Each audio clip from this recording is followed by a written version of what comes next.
Washington. Hello. Thanks for speaking with us today. On behalf of NSSLHA, I just want to say thank you for talking with us. You're welcome. And today we're going to talk a little bit about your trips overseas. So I would like to know a little bit more about your trip to Jamaica and your trip to South Africa. Okay. And so I'll talk about those two, and I'll also talk a little bit about Israel. Okay. Because Israel is also a really different context for speech and language pathology. Okay. South Africa, I'm very interested in the early childhood context there. Right. And wanted to better understand it. So spent a lot of time touring early childhood environments in South Africa. They're called creches. Okay. And creches are for students between 1.5 and 4 years of age, and so it's like our preschool and pre-K. Okay. Except there's no instruction, which was one of the things I was interested in, what they're doing instead, and how we could work together to influence that environment, because one of the things we know in this country is how important early childhood is, and that it's a really important head start.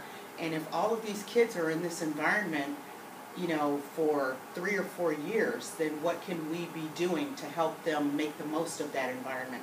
One of my goals is to take students there and give students the opportunity to work and learn in that environment.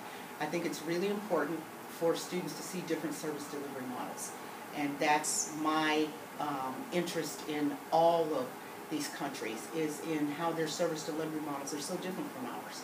Jamaica is a completely different experience, and I feel privileged to have gone.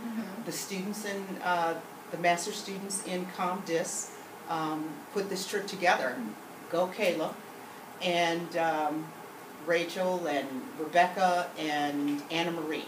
And so they really put this trip together, and I agreed to go along as a faculty person. Was that the Mustard Seed Project? This is the Mustard Seed Project. And so Mustard Seed is a Catholic community organization that does work specifically with underprivileged people in different countries, and Jamaica is one of those countries.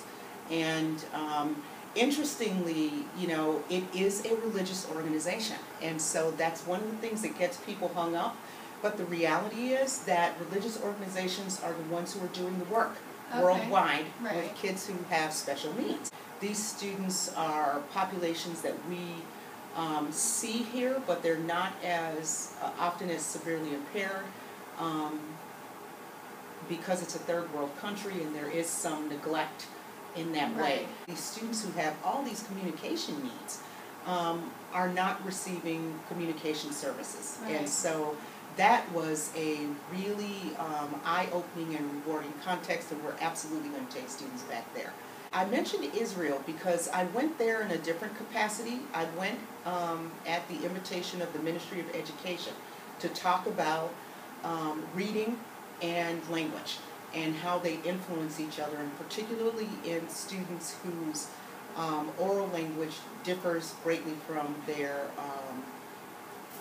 written language. And that is the case in Israel, actually, for Arabic-speaking children. Actually, it's true all over the world for Arabic-speaking children. And so it was an interesting context. I spent a lot of time with speech pathology professors and students from the University of Tel Aviv. Very different service delivery model. There's a shortage of speech pathologists worldwide, which is fantastic for people who want to work abroad. On the continent of Africa, it has the most well-developed speech pathology system, and it still has great need of speech pathology. So if you go like to East Africa, there are 2 speech path training programs in that whole region, one in Kenya and one in Uganda. And the one in Uganda just opened 5 years ago. So that means there aren't that many speech pathologists who graduated yet. What about technological barriers? That's a real issue for some countries. Clearly not an issue in Israel.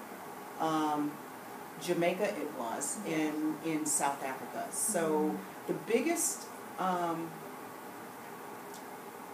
barrier in just about any place is the internet. It is not as readily available as it is in this country. And in fact, many South Africans that you would interact with do not have internet on a regular basis and have to go like to internet cafes.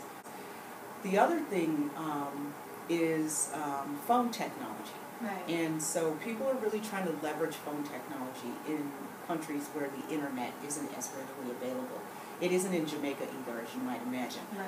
And so, but the issue with phone technology is that most of the things we want to do in education or speech pathology, you would do like with apps. Well, Yes. it requires you to have a smartphone. Right. And even in this country, there's a socioeconomic gap in the ownership of That's smartphones. true. And so South Africa has a fantastic infrastructure for cell phones, and so everybody has a cell phone, but not everybody has a smartphone. A smartphone. Yeah. Okay. And that's a big distinction. And so some of the technology that we've given up on is probably better for them, like CDs and videos. Some of the technology we're not using as much is Books probably still. much better, Yeah. exactly, Mhm. in those contexts than this sort of high-tech approach that we have. What recommendations would you make for students who are interested in seeking out opportunities for speech-language pathology abroad, or just working with special populations abroad? I think the need is great. Some of the students who are really interested have found that the challenge is finding the opportunities. Okay. And ASHA has some listings of, opportunities in places like Saudi Arabia, who are always looking for speech pathologists, or the United Arab Emirates, always looking for speech pathologists. And so there are some listings that you can go to. The Justice Department, the Armed Forces often are looking for speech pathologists to provide services on American bases for their Right. kids. Okay. And so a lot of people go abroad that way, but that's a small number of jobs, and they are highly sought after. People who do it love it. Then there's just going and making your own opportunity, which is what places like Mustard Seed represent, Okay. where you decide that the people who go there are volunteers. And we were there for a week, which is the minimum stay, but while we were there, a woman came who's going to be there for 6 months. And someone else, a gentleman came who's going to be there for 2 years. Wow. And so they come and they do the work that Mustard Seed needs. Right. And one of the things they need is speech-language pathology. Okay. And so, the advantage to doing it with an organization like Mustard Seed, even if it's on a volunteer basis and you're not being paid, is that your housing is provided, Okay. so is your food, Wow. and transportation, and security. Everything is provided by the organization. Okay. So it does make it absolutely feasible to be able to work in that environment and not make a paycheck. ASHA and the United Kingdom probably have the most stringent requirements in the world.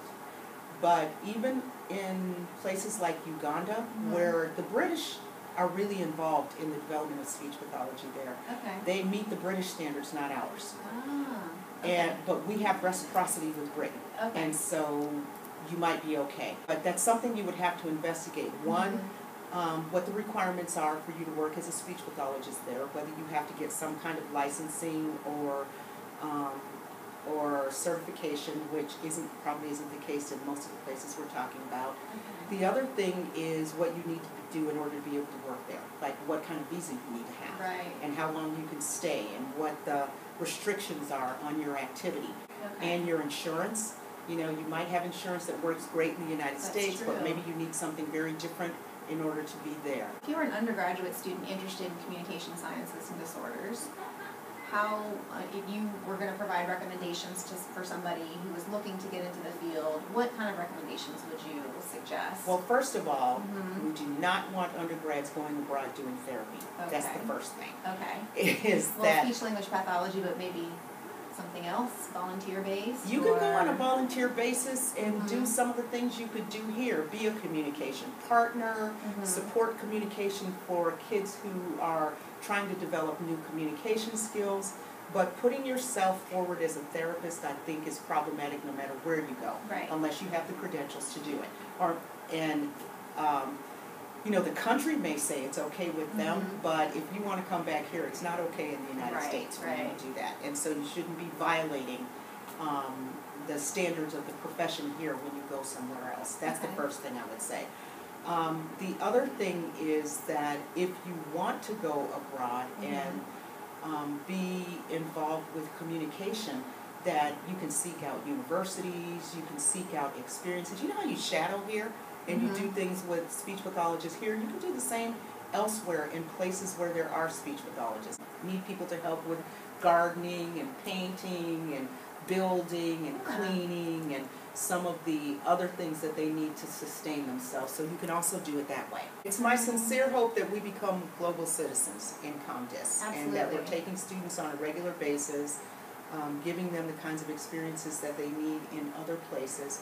I think it helps you appreciate the United States, but it also teaches you that you're an interventionist. It's not about whether you have the right materials. It's not about whether you have the best assessments. Right. If you have them, that's fabulous. But if you don't have them, you're still a speech pathologist. And if you're thinking about studying abroad or working abroad, do your homework.